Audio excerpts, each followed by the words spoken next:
Queridos, pega a sua Bíblia hoje à noite, abra no livro de 1 Coríntios, capítulo de número 11.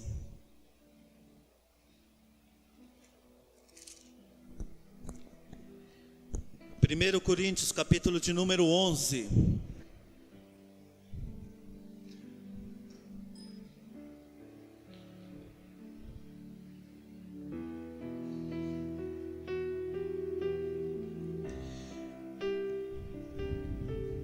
Quem encontrou, diga amém. Ô querido, um amém de crente, vamos lá. Quem encontrou, diga amém. Amém. Que bom ver cada rostinho hoje à noite aqui. Que bom poder estar diante do Senhor e diante de vocês hoje à noite. Muito bom ver a Dani aqui, né, Dani? Ó, faz assim, Dani, ó. Coisa linda. Milagre de Deus, né, Dani? Deus é fiel. Queridos, mesmo sentado, mas com toda reverência, eu quero ler apenas 4 versos com vocês.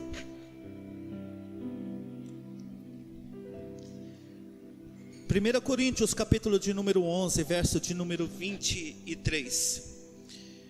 Porque eu recebi do Senhor o que também vos entreguei, que o Senhor Jesus, na noite que ele foi traído, ele tomou o pão. Diga comigo, ele tomou o pão. Até aqui. E tendo dado graças, o partiu e disse: isso é meu corpo, que é dado por vós. Fazei isto em memória de mim. Por semelhante modo, depois de haver ceado, tomou também o cálice, dizendo: este cálice é a nova aliança. Diga comigo, este cálice é a nova aliança no meu sangue. Fazei isto todas as vezes que beberdes em memória de mim. Até aqui. Porque todas as vezes que comerdes este pão e beberdes o cálice, anunciais a morte do Senhor Jesus, até que Ele venha. Amém, queridos? Espírito Santo de Deus, nós estamos aqui hoje à noite reunidos, com o nosso coração aberto, com a nossa alma clamando por mais do Senhor, com sede do Senhor. Lhe peço, amado Espírito Santo, que o Senhor nessa noite tenha liberdade não só para falar, mas para ministrar, para corrigir, para redarguir e também para ajustar as arestas que ainda precisam ser ajustadas na nossa vida. Lhe peço, ó Deus, nessa noite, que o Senhor seja muito claro aos nossos ouvidos e ao nosso entendimento, o que o Senhor, ó Pai, tende a falar aos nossos corações.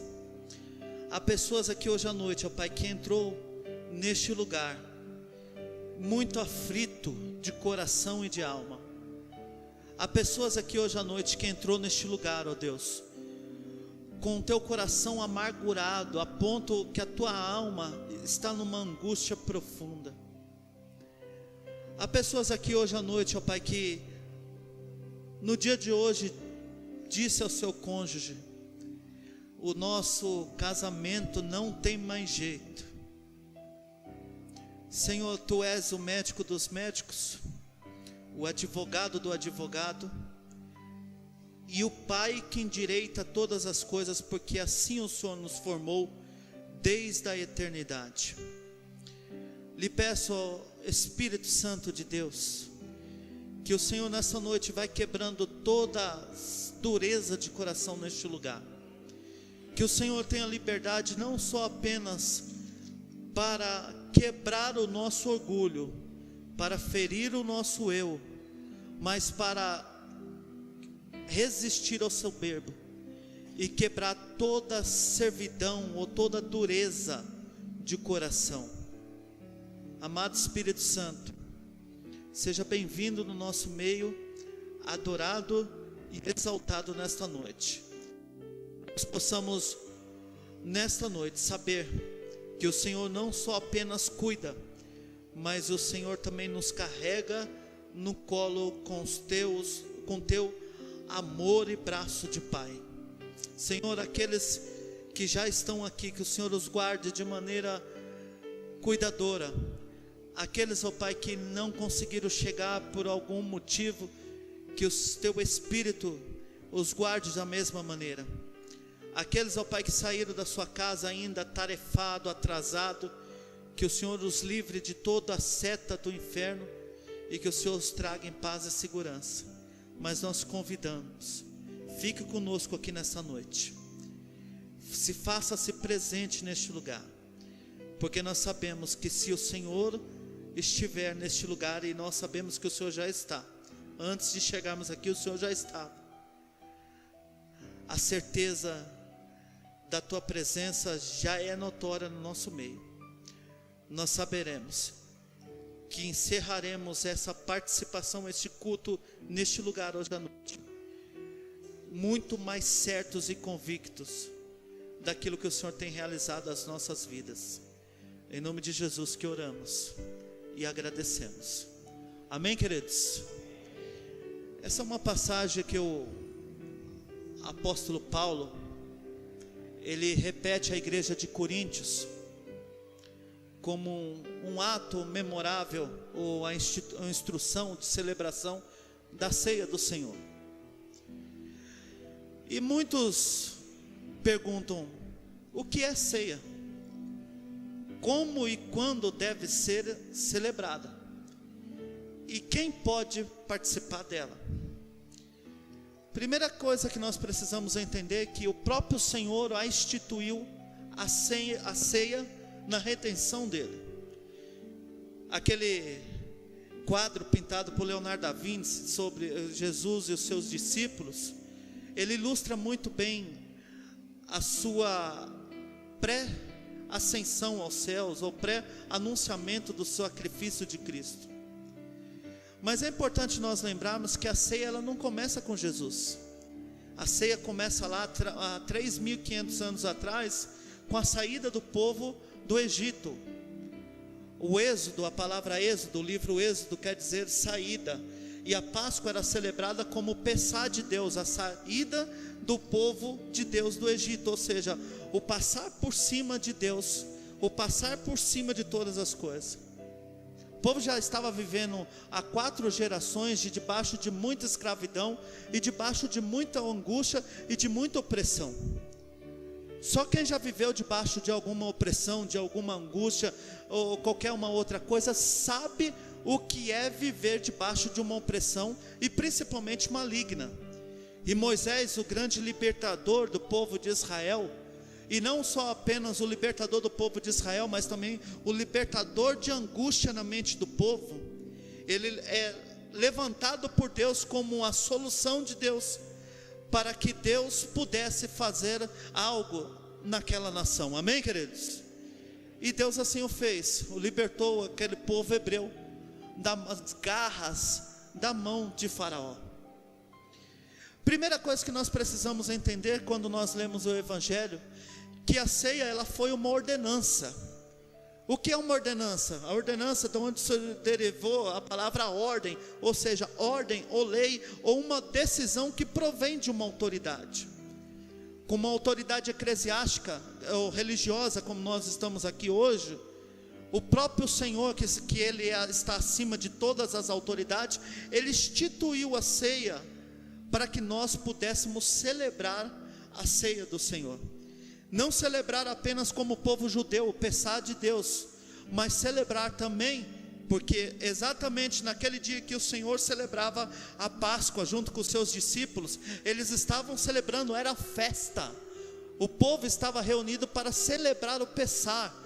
O povo estava vindo de diversas nações, e Jesus aproveita a oportunidade, ou melhor, ele está inserido na oportunidade. Para quê? Para marcar algo extraordinário na vida, não só do povo hebreu, mas na vida da humanidade que viria a seguir ou servir daqui para frente. Amém, queridos? Primeira coisa que nós observamos aqui, pode colocar o texto aí, viu, lindão?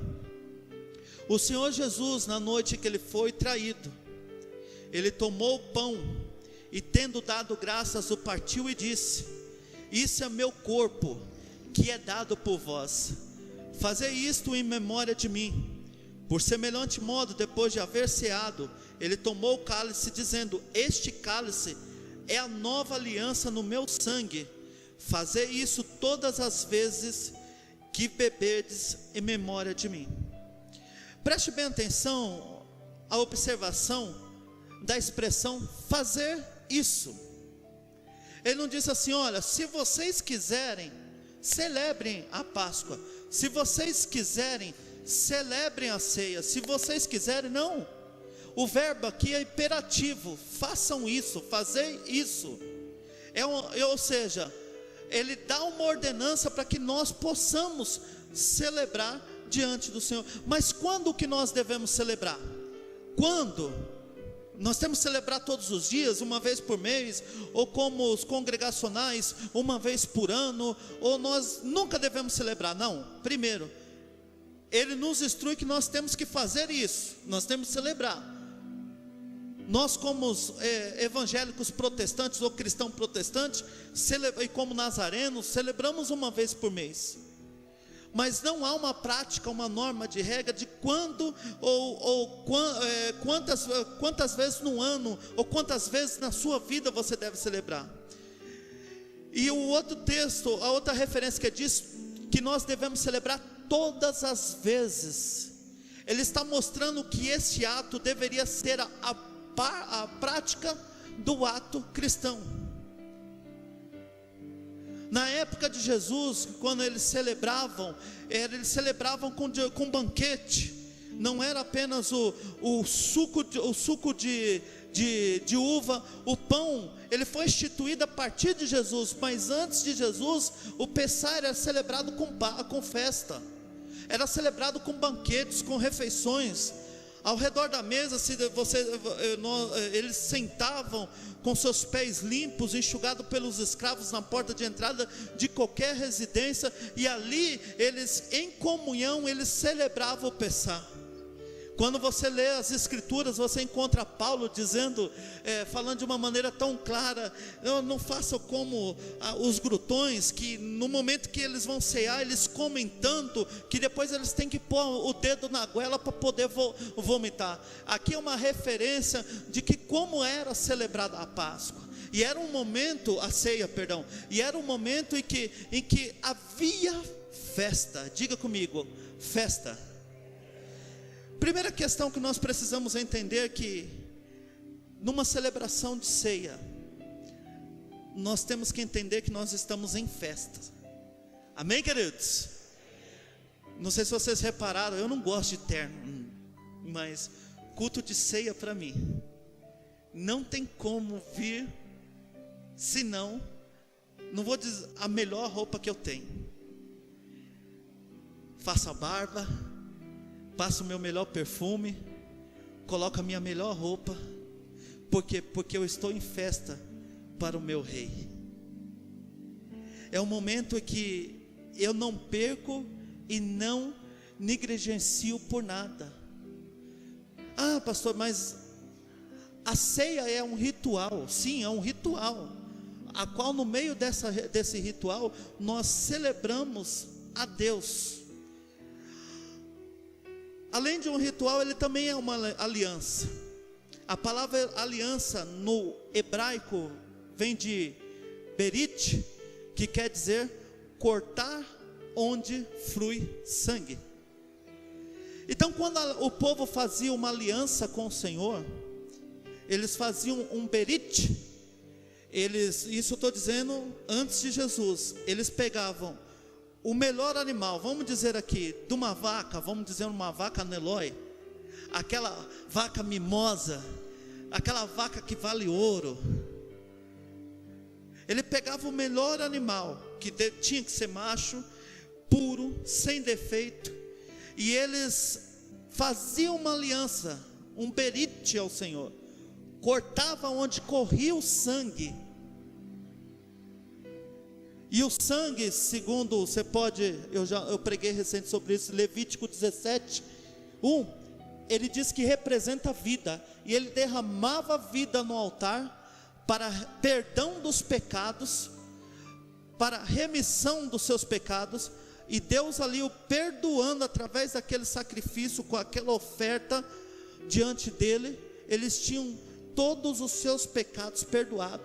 No grego, a palavra é diatek, que é o mesmo traduzido que dá o que? Como fundir, soldar, cimentar ou juntar as duas partes. Sabe quando você pega um objeto, você passa um super bonde e você não consegue tirar por nada?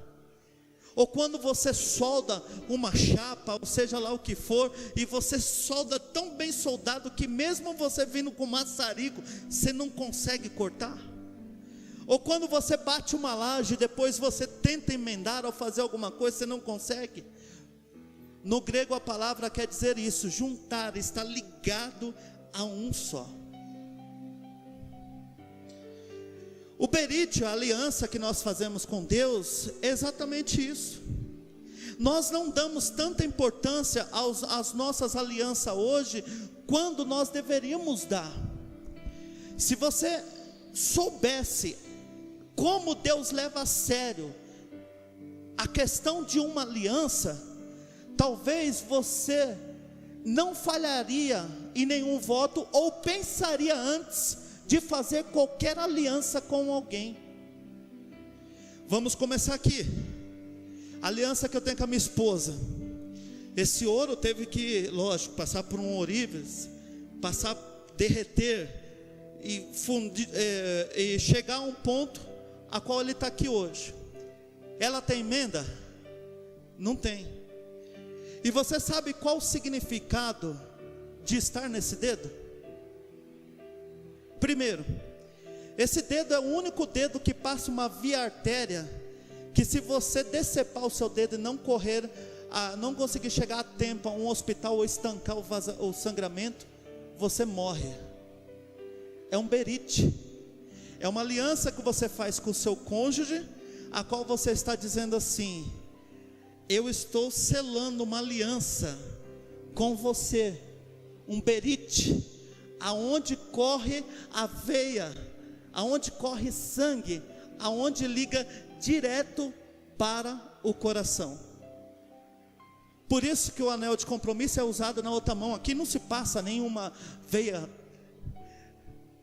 A aliança de noivado, porque ainda no noivado você pode desfazer ou terminar um namoro, um noivado, mas casamento é um só. Por quê? Porque é uma aliança, é um berite. Se eu romper essa aliança com o meu cônjuge, automaticamente eu estou decepando, ou automaticamente eu estou cortando o fluir do sangue que corre. Então por isso a aliança é muito importante. Por isso que ela tem a sua cerimônia religiosa oficial para você, nos cartórios, para você oficializar com a lei de César, abre aspas e fecha aspas, mas religiosa, para que você faça um voto, não apenas diante dos convidados e diante de quem está celebrando o casamento, mas o voto ele deve ser feito diante de Deus, dizendo: Deus, eu assumo a responsabilidade do meu cônjuge, na riqueza ou na pobreza, na saúde ou na doença, e assim vai até que a morte nos separe. Deus leva muito a sério a aliança.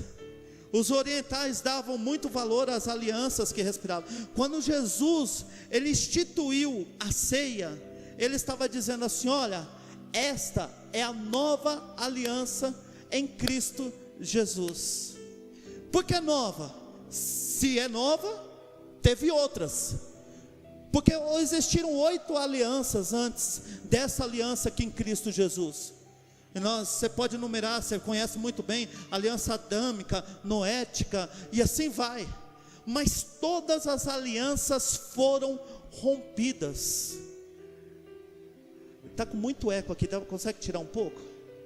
Mas todas as alianças foram que rompidas. Mas essa aliança, o próprio Senhor, Ele diz assim: essa aliança é no meu sangue. É no sangue de quem? É no sangue de quem, queridos? De Jesus. Por que no sangue de Jesus? Porque no sangue de Jesus a aliança é infalível, ela é inquebrável. Homem nenhum pode quebrar. Eu não sei se você já pensou, mas você já pensou por que Deus, o Jesus pegou como símbolo o pão e o suco de uva? Qual finalidade?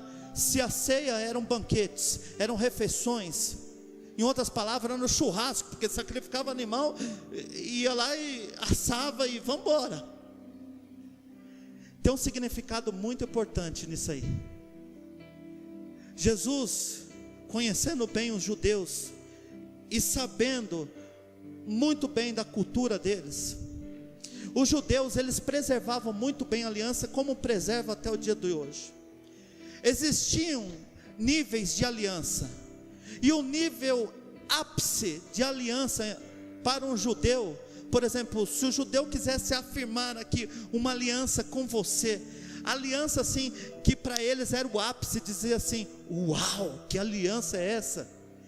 Era a aliança de pão e suco de uva, ou vinho, porque os vinhos daquela época não eram os vinhos que nós temos fermentado hoje. Então o que Jesus faz? Ele pega o pão, ele pega o vinho, e ele, como um ato para mostrar não só aos discípulos, mas para mostrar como o ápice da aliança, ele diz assim: aqui está o pão que representa o meu corpo, e aqui está o suco ou vinho que representa o meu sangue. Esta é a nova aliança. O que ele está dizendo para nós nos dias de hoje? Este é o ápice da aliança que eu estou fazendo, não só com vocês aqui hoje, meus discípulos, mas com toda a humanidade. Amém, queridos? Essa aliança era tão séria, porque era como você misturar, porque o judeu entendia assim: é como você misturar o suco ou o vinho com o pão, e depois você querer separar o suco do pão. Você consegue, querido? Consegue? Quando Jesus diz da minha aliança, da nova aliança em Cristo Jesus, Ele está dizendo isso: quando você comer do meu pão e beber do meu sangue, essa minha nova aliança, você não conseguirá mais separar. A única coisa que pode separar você de Jesus, dessa aliança, é o pecado.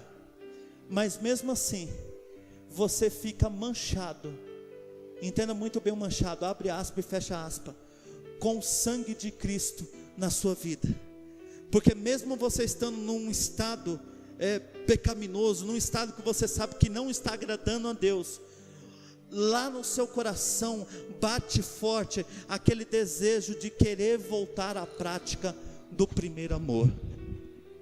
Amém, queridos? Quantos estão me entendendo aqui nessa noite? Diga amém. E aí eu entendi porque que Abrão, indo ao encontro de Melquisedeque, que era o sacerdote do rei, ele levou consigo pão e vinho para oferecer ao rei. Fantástico essa colocação. Era um ritual.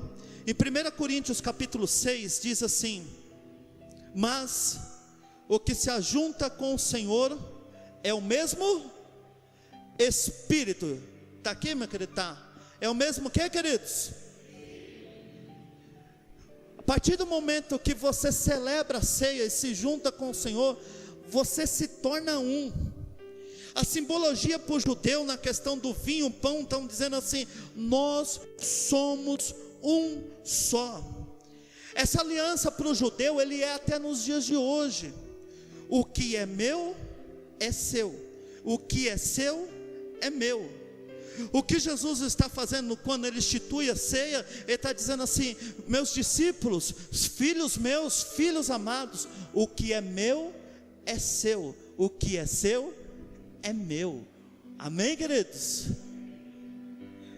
E aí, meu querido, se nós somos cordeiro da herança de Deus em Jesus, tudo que é do Pai é meu. Tudo que é do Pai é meu. E tudo que é meu é de quem? Do Pai. Olha que fantástico, queridos, a profundidade da colocação da ceia.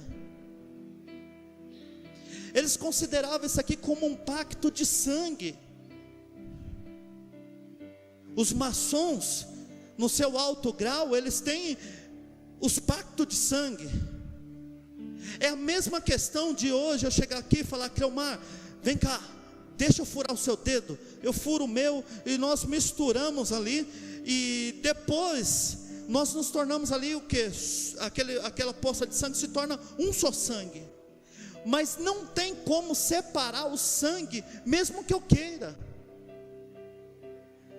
O que Jesus expressa aos discípulos e expressa para nós hoje é o seguinte: quando vocês comerem do pão e beberem do cálice, o pão representando meu corpo vertido na cruz, o cálice representando meu sangue derramado na cruz, por remissão dos pecados, vocês estão fazendo comigo um pacto de sangue. O que é do Pai é de vocês, mas não esqueçam que o que é de vocês é meu também. Amém, queridos? Em João 6, versos 53 a 56 diz assim: em verdade vos digo, se não comerdes da carne do Filho do Homem, e não beberdes o seu sangue, não tedes vida em vós mesmos. Até aqui, é lógico que isso aqui é simbólico. Talvez se um canibal fosse ler isso aqui, ele falava assim: uau, comer a carne de Jesus, o sangue. Não, ele não está dizendo isso. Olha só, ele faz a comparação do pacto de sangue, e o próprio Jesus reafirma que aquele que comer e beber do meu sangue não tem a vida. Ou seja, o sangue representa o quê? A vida em Cristo Jesus.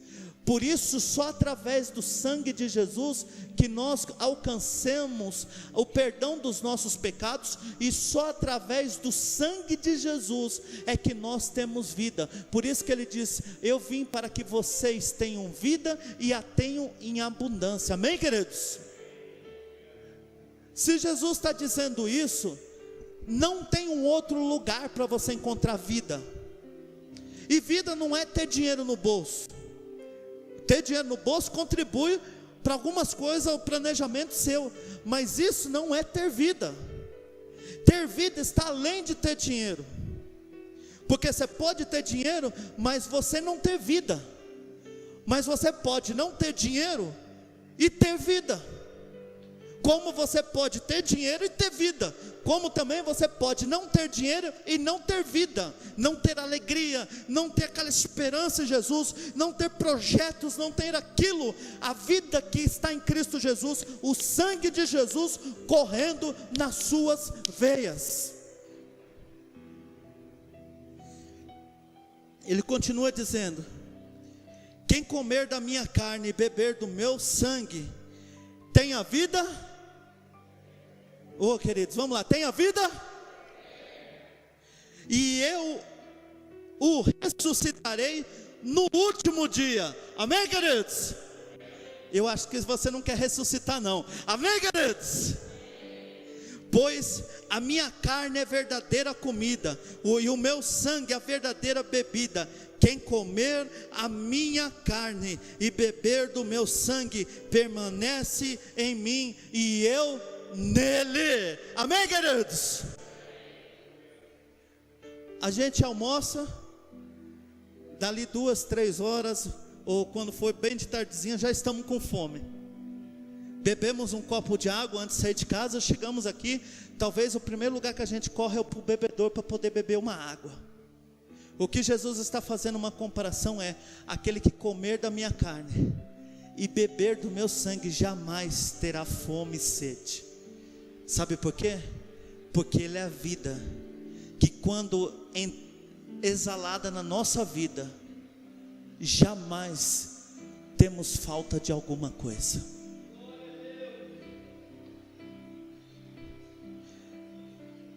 Sabe, querido, por que nós às vezes reclamamos da nossa vida?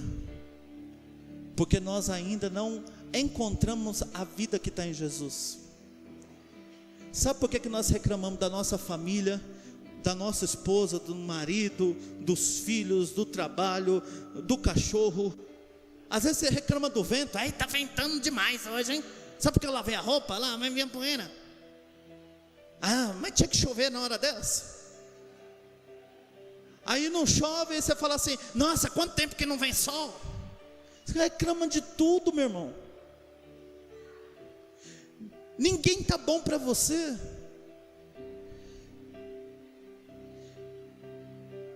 Você quer fazer uma reflexão para você? Não precisa responder para mim não. Qual foi a última vez que você fez um elogio para alguém ou para alguma situação da sua vida?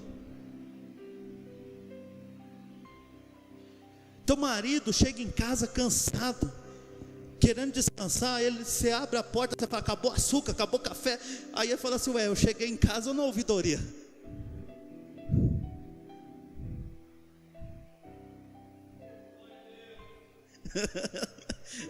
Estou aguentando, né? E às vezes é o inverso.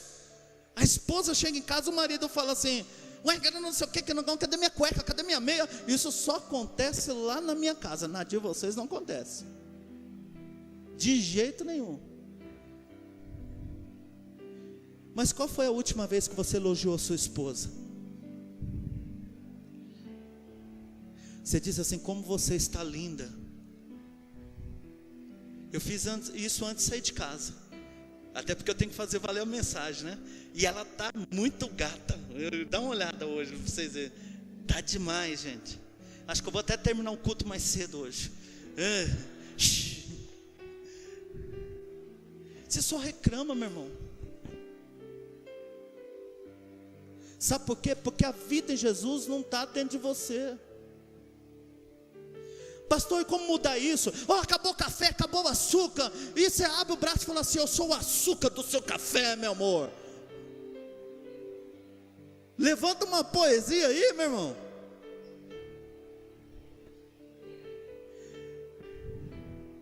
Cadê a meia, meu amor? Cadê não sei o que, cadê não sei o que? Deixa eu ser o seu par de sapato, a sua meia. Deixa eu aquecer seu pé. Um ajuda o outro. Pastor, é difícil dizer que meu marido está bonito. Profetiza, vamos embora. Você não crê em milagre? Brincadeirinha, vamos embora. É óbvio que Jesus não falava sobre comer a carne, beber o sangue, mas de uma nova aliança. Isso fica claro quando o mestre conclui dizendo que tal pessoa permaneceria nele e ele permaneceria nela. Queridos, é poucas vezes que eu encontro Jesus mal-humorado na Bíblia. Quando eu leio a Bíblia, às vezes eu falo assim, na minha concepção ótica, eu falo assim: mas será que era Jesus mesmo? Eu encontro ele na festa de casamento. Você já viu festa de casamento triste? Se já foi em alguma, você me fala, que eu nunca fui. Está todo mundo alegre. E não é por causa do vinho, não. E Jesus está lá na festa. E eu vejo um Jesus festeiro. Um Jesus que não apenas gosta de festa, mas um Jesus alegre.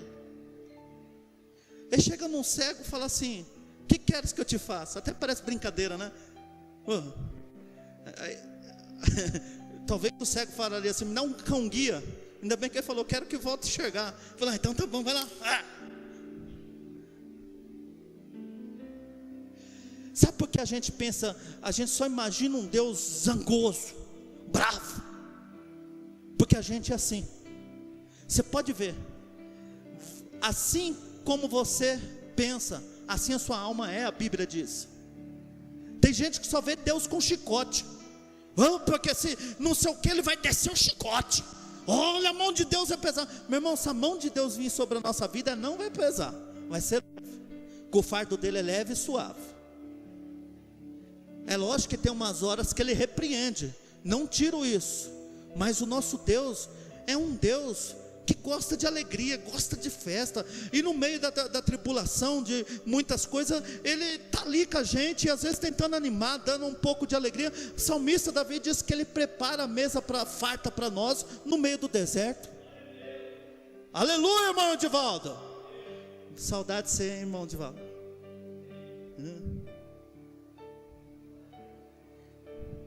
E por que nós firmamos uma aliança? Primeiro, ela traz, sabe o que consigo? Diga comigo, proteção. Isso aqui me dá proteção. Apesar que a gente vive num século, tem gente que gosta disso aqui, né? Mas é uma proteção. Aliança é proteção. Quando eu estou em aliança com Cristo, eu posso ficar tranquilo. Sabe por quê? Porque Ele diz que nós somos a noiva dEle. Amém, queridos? Você deixaria alguém mexer com a noiva ou com o noivo? Eu não vou nem perguntar com o marido, brincadeirinha.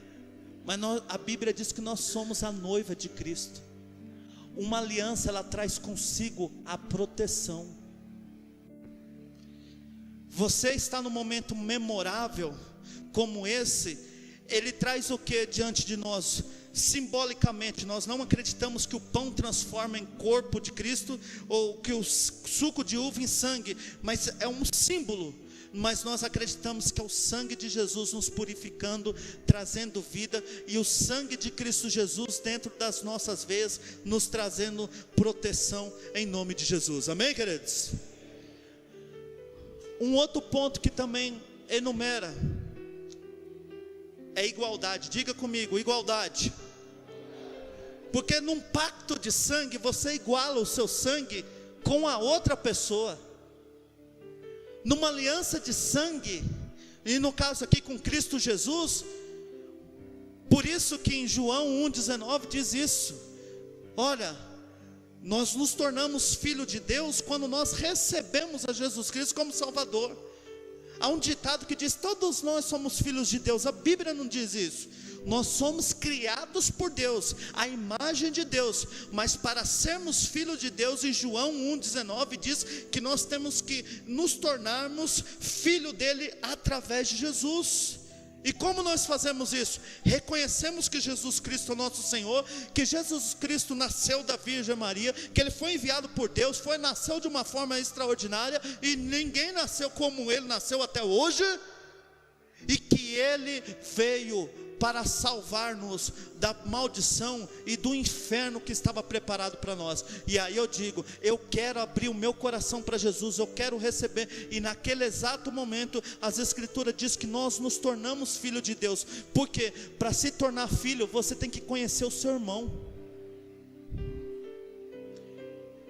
Eu quero ser filho da Thaís. Mas eu não gosto de ser seu filho aqui não é meu irmão não. Para nos tornarmos filhos de Deus, nós temos que reconhecer o nosso irmão, a nossa identidade através do nosso irmão. Quantos vocês estão me entendendo? Diga amém. Que bom, queridos, que bom, vamos seguir. Uma outra questão também que nós encontramos no momento da ceia é a comunhão. Diga comigo, comunhão. Meu irmão, se você viver numa casa onde só tem discórdia, se não chegar no momento para vocês ajustarem, para ter um pouco de paz ou comunhão, ou uma ou outra, ou vai sair morte ou tiro lá. Briga sempre tem. O primeiro protótipo que nós tivemos de irmão foi Caim e Abel, e a briga foi tão grande que gerou a morte. E a briga aqui não foi física, foi de interesse. A oferta dele foi melhor que a minha. Não.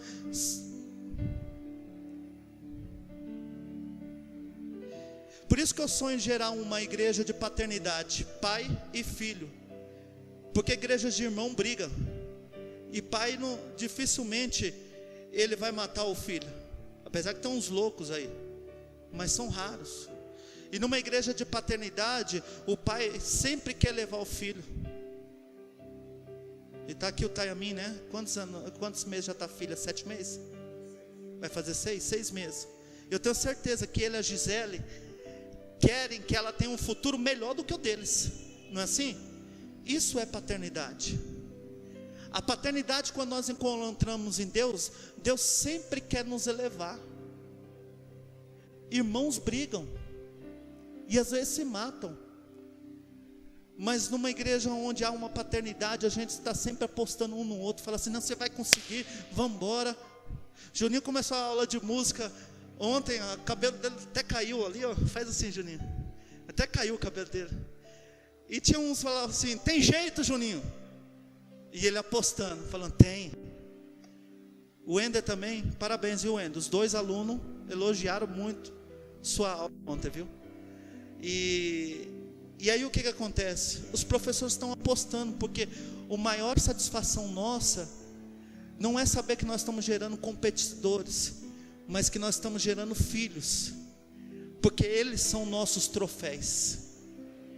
O meu troféu, querido, é ver meu filho crescer, ser melhor do que eu, e que o meu máximo seja o extrato do pé dele, onde ele vai pisar. E eu tenho certeza que o seu desejo é parecido com o meu também. Aonde for o máximo seu, vai ser aonde o seu filho vai pisar, para alavancar mais alto do que você. Amém, queridos? Você está me entendendo hoje à noite? A comunhão, Judas 12, Judas só tem um capítulo, mas no verso 12 diz assim: estes são manchas em vossas festas do quê? De amor. A Bíblia no original fala festa ágape. Ágape quer dizer amor incondicional. As festas celebradas no Pessah eram conhecidas também como festas de amor. E ele está dizendo assim: essas são as vossas são manchas em vossas festas de amor, banqueteando-se convosco e apacentando-se a si mesmo sem temor. São nuvens sem água, levadas pelos ventos de uma parte para outra. São como árvores murchas, infrutíferas, 2 vezes mortas e desraigadas. Meus queridos, o que reflete o propósito, a parte do propósito, é as ênfases da expressão do corpo e o sangue de Jesus que nós encontramos na Bíblia. A unidade e a comunhão, ela é fundamental para que todas as coisas possam contribuir para o bem daqueles que amam o Senhor. Amém, queridos? Um ato de consequências espirituais. Na epístola de Paulo aos Coríntios, fica claro que a ceia tem suas consequências espirituais. Ela será sempre um momento de bênção ou de maldição para aqueles que a praticam. Eu não sei se você sabe, mas a igreja que mais deu trabalho até a época do apóstolo Paulo foi a igreja de Coríntios. Foi a pior igreja em região litorânea, como era Coríntios, região portuária. Eu fui pastor em Santos, morei no litoral 8 anos. Eu sei o que é ser pastor em região de litorânea. Porque hoje não, hoje você tem transporte aéreo, você tem terrestre, uma série de coisas. Mas naquela época você só viajava de uma nação para outra, de um país para outra, por navio. Ou seja, tudo que é bênção e tudo que é maldição deságua pelo porto. Eu lembro de alguns casos em Santos, pessoas para fugirem da miséria da África, eles ficavam no leme do barco, do navio, e viajavam por dias ou meses, sem comer, sem nada, durante dia e noite, passando frio daquele mar, esperando o navio atracar no outro país, para eles se jogarem no mar, atravessar e poder tentar sobreviver em outro país. Quantas desses que a Polícia Federal, que a Marinha socorreu no meio do mar, fora o que não socorreu, que ficaram no meio do caminho, os tubarões comeram, ou que morreram afogados. Questão de sobrevivência.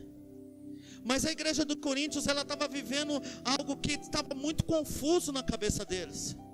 Eles não sabiam o que, eles não sabiam o que era ser uma ceia. Eles estavam vendo a ceia como um momento de encher a barriga, como um momento de festa, mas eles estavam perdendo o que era principal e primordial, que a ceia deveria ser celebrada de uma maneira muito clara diante de todos aqueles que estavam praticando em nome de Jesus. Amém, queridos?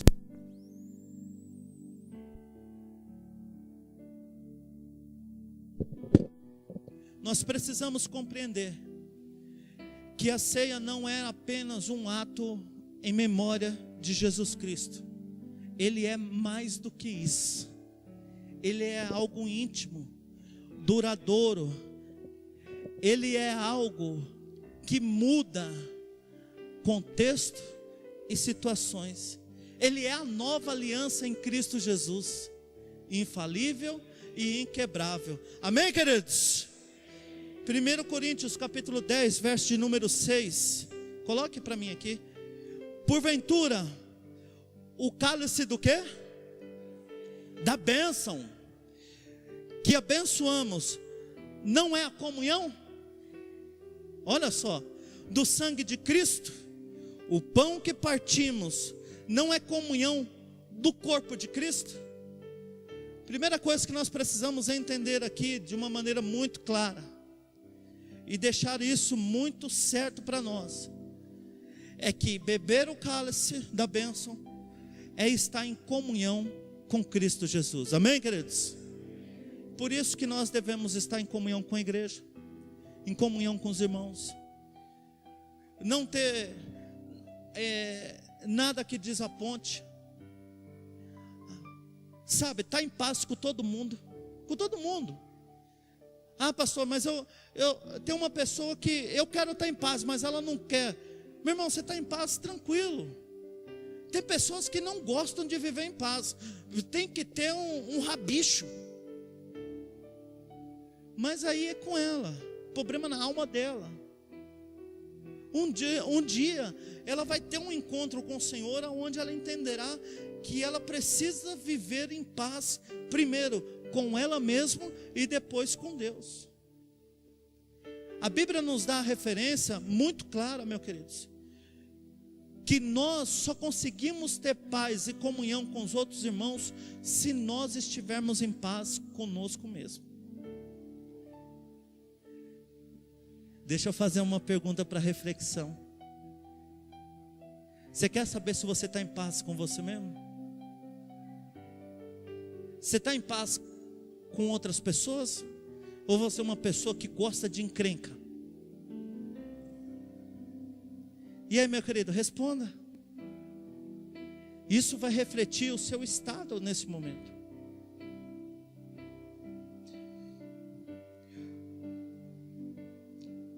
O que isso significa?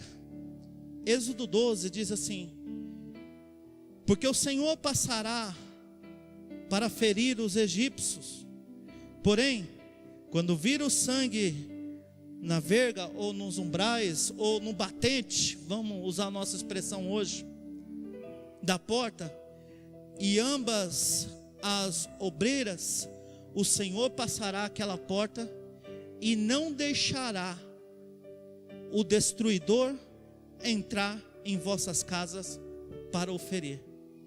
Para recapitular esse texto, aqui o Senhor está falando da última praga no Egito. Você lembra qual que era a última, antes do povo sair? Olha, eu vou ferir com morte todos os primogênitos, tanto filhos quanto animais, ou seja o que for. Mas a casa aonde sacrificar, ou seja, fazer o berite no animal, pegar o sangue e ungir nos batentes ou nos umbrais, quando eu passar, isso que Deus está dizendo para o povo, eu verei que tem vida ali e eu não consigo entrar com morte. Por isso que Jesus usou justamente na ceia, no Pessá, em que o povo judeu comemorava a passagem do povo do Egito, como um símbolo do seu sangue, o vinho ou o suco de uva. Porque para representar o sangue dele, que quando o sangue dele é passado em nossas vidas, a morte não tem mais domínio sobre nós. Amém, queridos? Porque ele disse, eu sou o caminho. Jesus está dizendo isso, a verdade e a vida, e ninguém vai ao Pai senão por mim. Jesus está falando isso. Então nós precisamos entender o quê? Que Jesus ele não usou como um símbolo o pão e o suco de uva, simplesmente assim, só tem isso aqui mesmo, vamos usar isso aqui. Não, tem um significado muito importante, da aliança que ele fez, e ele continua fazendo até os dias de hoje.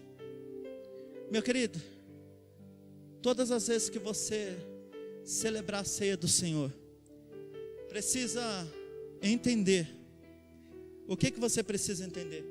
Que é o sangue de Jesus Cristo, correndo dentro das suas veias, e fazendo toda a diferença na sua vida, em nome de Jesus.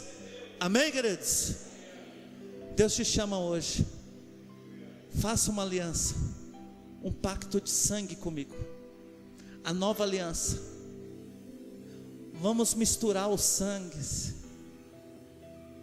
vamos misturar o suco ou vinho com o pão, a ponto de não ter como separar. Vamos nos tornar um só. Ou como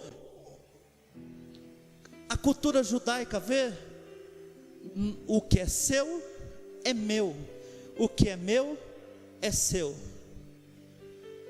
Deus não vai te dar um carnê das Casas Bahia com 18 prestação para pagar. Deus não vai te dar um carnê de um carro com 60 meses, o carro acaba, você morre, mas o carnê continua para você pagar. Ele já disse que quer dar para você. Ele disse que quer dar vida, e vida com abundância. Amém, queridos? Levítico 17 diz que o sangue representa a vida. É através do sangue de Cristo. E é isso que Cristo ele simbolizou na cruz. Detalhe, numa madeira, o sangue dele vertendo. Eu estou ungindo esta cruz, para que todos aqueles que se aproximarem por ela, a morte não chegue sobre a vida deles.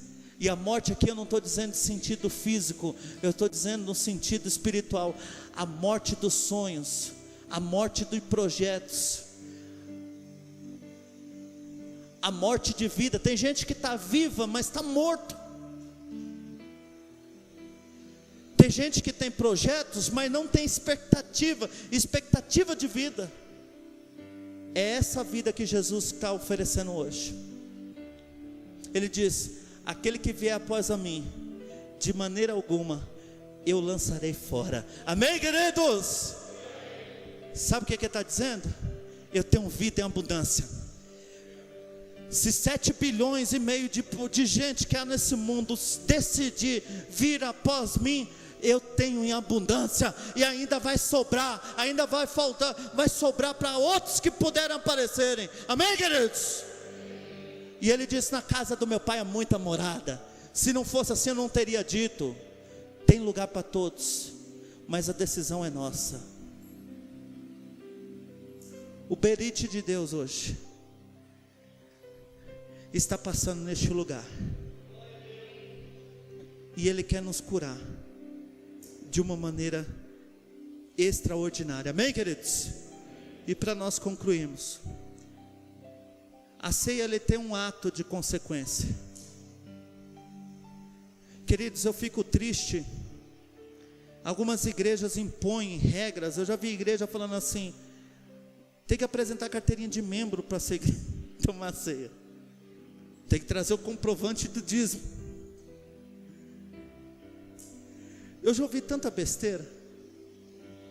Eu não sei, mas na minha Bíblia eu não consigo enxergar essas coisas.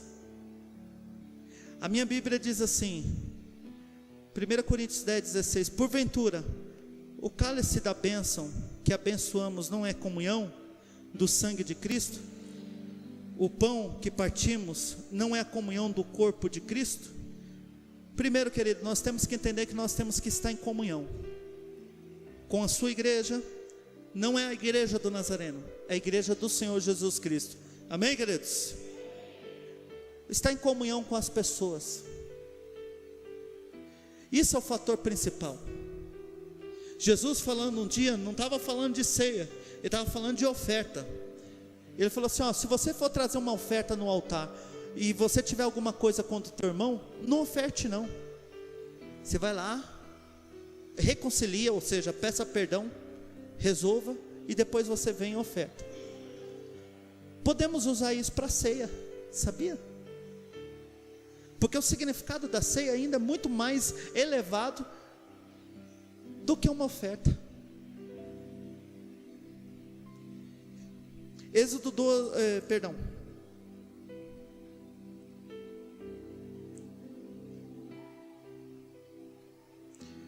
nós falamos sobre a bênção, né? Aqui, nós vamos falar sobre a maldição. 1 Coríntios 11, 27 a 32. Por isso, aquele que comer o pão, o cálice do Senhor indignamente, ele será réu do corpo e do sangue do Senhor. Examine-se, pois, o homem a si mesmo, e assim coma do pão e beba do cálice. Pois quem come e bebe sem discernir o corpo, come e bebe juízo para si. Eis a razão porque há entre vós muitos fracos e doentes. Paulo dizendo à igreja de Coríntios. E não poucos que dormem. Porque se nós julgássemos a nós mesmos, não seríamos julgados. Mas quando julgados, somos disciplinados pelo Senhor, para não sermos condenados com o mundo. Paulo está dizendo aqui: examine-se, pois, o homem a si mesmo. Onde eu ministrei a ceia aqui, um irmão chegou para mim e disse assim: pastor, fulano de tal tomou a ceia. Falei: primeiro, eu não sou polícia para ficar de olho em ninguém.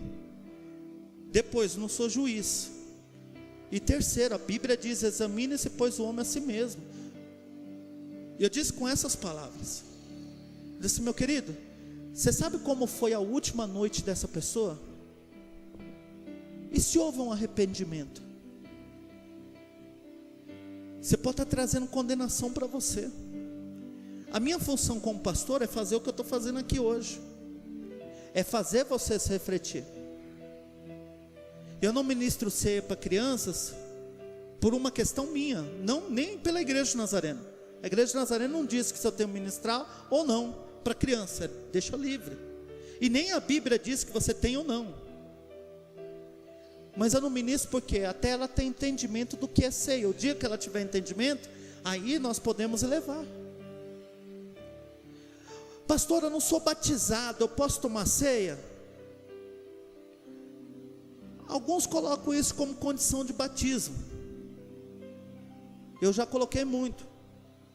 Mas sabe, meu querido, tem gente que é batizado, está na igreja há 15 anos e tem amante fora da igreja, né? E às vezes o irmão ou a irmã está lá, não batizou, não decidiu ainda porque precisa acertar algumas coisas, vivendo uma vida santa. E aí querem apontar o dedo. Eu acho que a gente tem que nivelar o nível de santidade a Deus da forma como ela é. Você acha que Jesus chegaria aqui hoje e diria assim: ô Pedro, você não vai tomar ceia hoje não, porque ele poderia alertar: ô Pedro, arrepende aí, negão, desse jeito não dá, estou te alertando só para você não entrar em juízo. Examine-se, pois, o homem a si mesmo. Às vezes o homem está bem vestido, bonito, Não igual eu assim, mas quase igual eu, sabe? Chega aqui, toma ceia, mas a vida dele está uma vida cheia de pecado, cheio de... Você entendeu? Às vezes chega um homem que está morando na rua, chega, ministra a ceia, dando um exemplo. Mas às vezes aquele homem está buscando em Deus uma resposta. E aquele dia ele fez uma aliança e disse assim: Deus, eu estou renovando a minha aliança com o Senhor. Eu quero mudar dessa vida, mudar de tudo. E aí eu entendo quando Deus diz lá para Samuel, dizendo assim: olha, o homem vê o exterior. Está lá Samuel capítulo 16. Mas eu vejo o interior. Às vezes nós estamos como sepulcro caiado, bonito por fora, mas podre por dentro.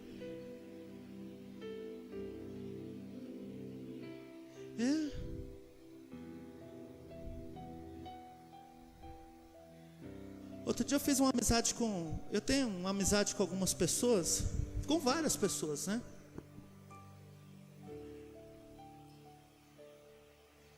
E um dia alguém falou assim: pastor, eu vi o senhor andando com fulano de tal. Eu falei: ah, é verdade, é gente boa aquele cara.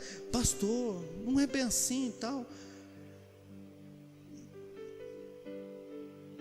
E aí eu fico analisando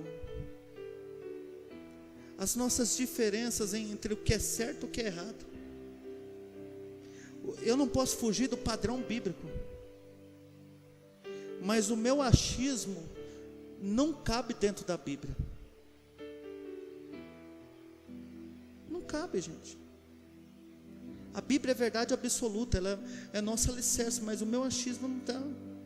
Talvez você esteja aqui hoje. Por que nós celebramos a ceia uma vez por mês?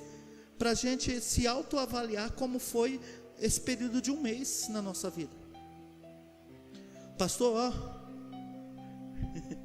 queridos, quantas vezes eu cheguei num culto de ceia dizendo assim: nossa Deus, eu tenho vergonha de pegar no cálice. Aí sabe o que Deus responde para nós? Está aqui, ó, 1 João 1,9. Se confessarmos os nossos pecados, Ele é fiel e justo para o quê? Nos perdoar os pecados e nos purificar de toda injustiça. Então não tem motivo para você tomar. Você está vivendo uma vida legal, ó pastor, show de bola, deve tomar. Você pisou na bola nesse mês ou no ano, seja lá, você tem que tomar vergonha na cara primeiro e falar assim: Senhor, passa uma peroba nessa cara aqui, eu estou me arrependendo hoje, me dá uma nova chance. A partir de hoje eu estou fazendo um berite com o Senhor,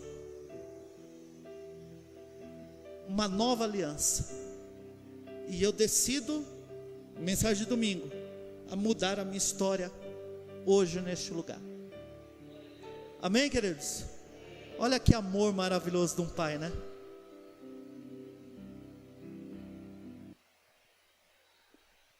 E a gente fica colocando tanta condição, né?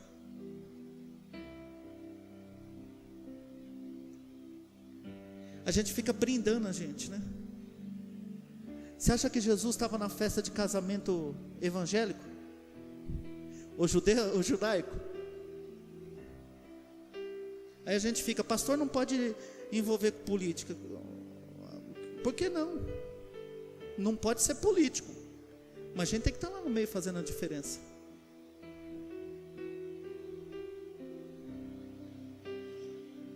Não podemos nos envolver com ela, mas para fazer a diferença podemos. Ah, o pastor não pode ir para um poliesportivo, não pode. O pastor, entenda aqui, cristão também. Meu querido, nós temos que estar onde Deus quer que a gente esteja, mas com um detalhe: fazendo a diferença. Amém, queridos? Sabe por quê? Porque o vinho desse povo acaba, e nós temos que estar lá para fazer um milagre aonde eles estão. Eu estou frequentando um lugar onde não tem cristão.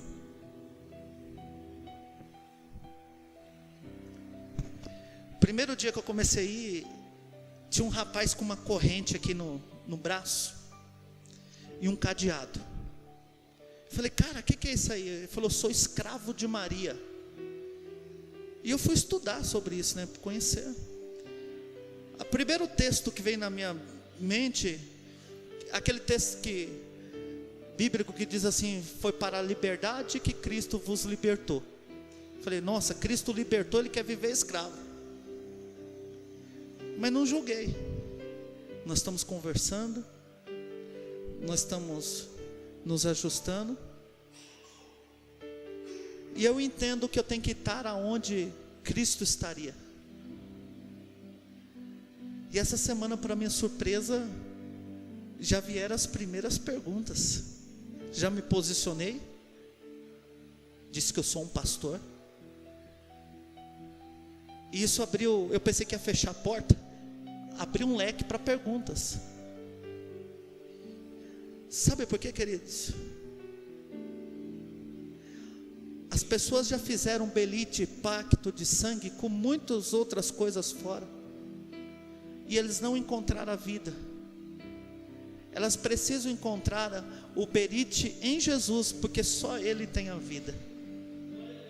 E além de ter a vida física, Ele diz que tem a vida eterna. Hoje à noite eu gostaria de convidar você a se colocar em pé.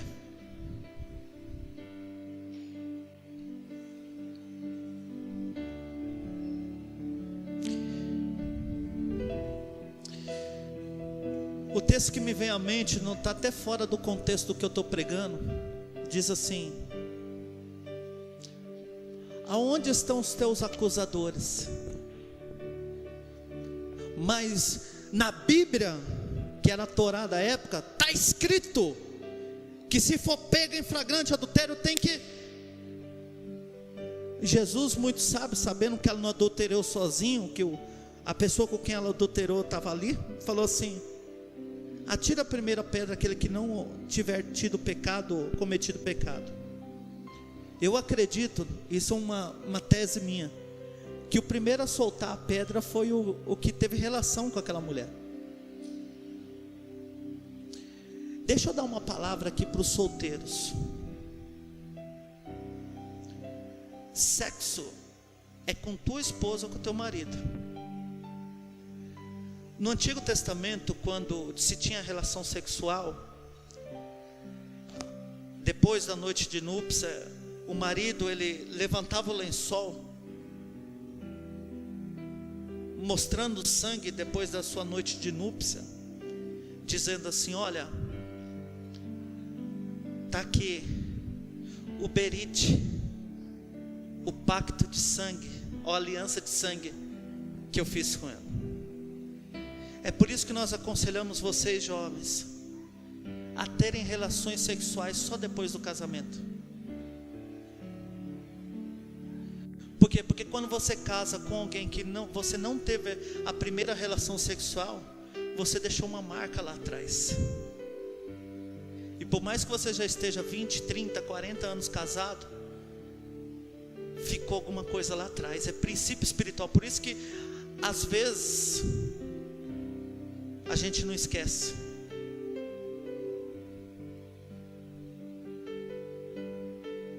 Eu conheci mulher com a minha esposa, não conheci outra. Eu já contei aqui para vocês. Casei, separei um hotel, chegamos 1h30 da manhã no hotel, 27 anos de idade, a minha esposa falou: vamos dormir. Eu falei: tá de brincadeira, 27 anos aqui esperando, chega agora, vamos dormir? Né, Juninho? E deixa eu dizer um negócio para vocês, que eu trabalho na cura interior. A pessoa que tem várias relações sexuais com vários parceiros, são pacto de sangue que faz, e cada vez que essa pessoa mais tem, ela se sente mais sozinha. Você pode perceber. Olha para uma mulher ou um homem que sai com todos, se sente órfão, sozinho, só não enxerga quem não quer. Eu não sei, o Espírito Santo de Deus hoje à tarde falou isso no meu coração, e eu tenho o dever de falar isso com você. Pastor, eu estou ficando para titio. Não é bom que o homem viva só. Em vez de você ficar chorando, vai dobrar o joelho e fala: Deus, só vou levantar aqui quando o Senhor me mostrar quem é a pessoa. Pronto. Aí eu sei que você vai orar bastante. O berite, nós estamos falando de ceia, de pacto com Jesus, mas nós podemos simbolizar também aqui. Simbolizar não é um símbolo, mas aliança que a gente faz com outras pessoas. Guarde a sua castidade, gente. Pessoas no segundo casamento, deixa eu dizer, já errou no primeiro, não erre no segundo, não erre no terceiro. O fato de já ter tido o primeiro não quer dizer que abriu as porteiras.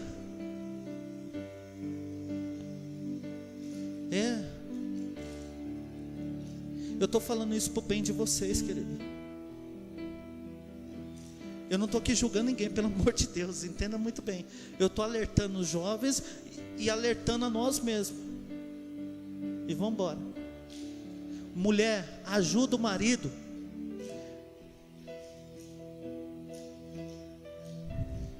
Vocês vão entender o que eu vou falar. Você briga com o marido, você fecha a porta do jardim do Éden. Não dá, gente. Ah, mas eu não sou máquina. Você dá margem para o diabo. Você solta ele na mão de Satanás. Isso eu ministro para casais. Mês que vem nós temos o primeiro encontro de casais aqui. Eu vou passar a agenda para vocês o domingo que vem. Quem entendeu hoje à noite, diga amém. Lá em casa a gente é assim, a minha esposa não deixa eu viajar sem antes a gente conversar. Sejam maduros, queridos. O teu corpo é templo do Espírito Santo. O Espírito Santo de Deus deve habitar aí. Isso aí. Eu acho que você entendeu muito bem. Esse é o momento que nós vamos celebrar a ceia do Senhor. Quero chamar aqui o Paulo e a Alda, o irmão Edivaldo e a Márcia. Vem cá, irmão Edivaldo. Vão me ajudar na ceia hoje.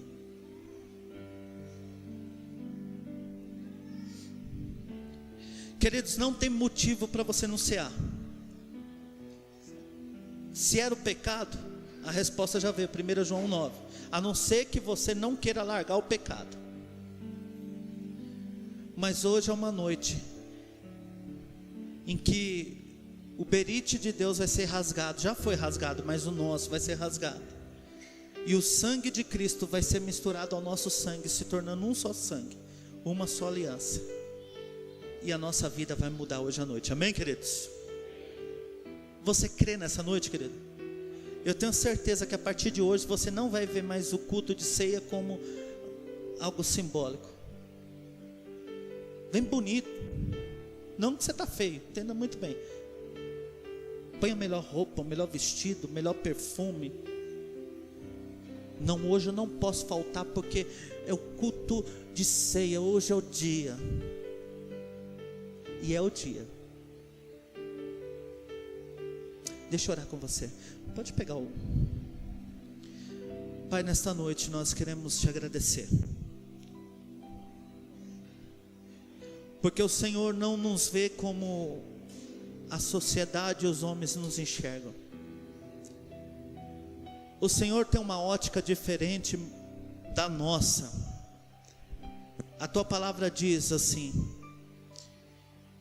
que os seus pensamentos não são os nossos e nem o nosso, o do Senhor. E louvamos ao Senhor por isso.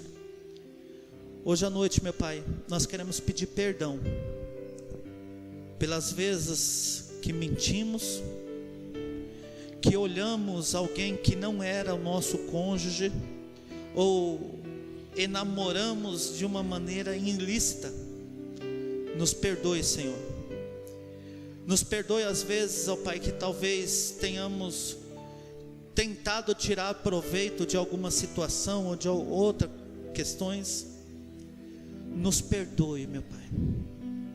E hoje à noite nós queremos confessar os nossos pecados, as nossas mazelas, deixar na cruz, no Calvário, porque na cruz através do perite de Deus, do sangue de Jesus Cristo, nós alcançamos a remissão, o perdão dos nossos pecados. Pedimos ao Pai nessa noite, que o Senhor nos lave e purifique de todo o pecado e de toda injustiça. É que nós oramos e agradecemos.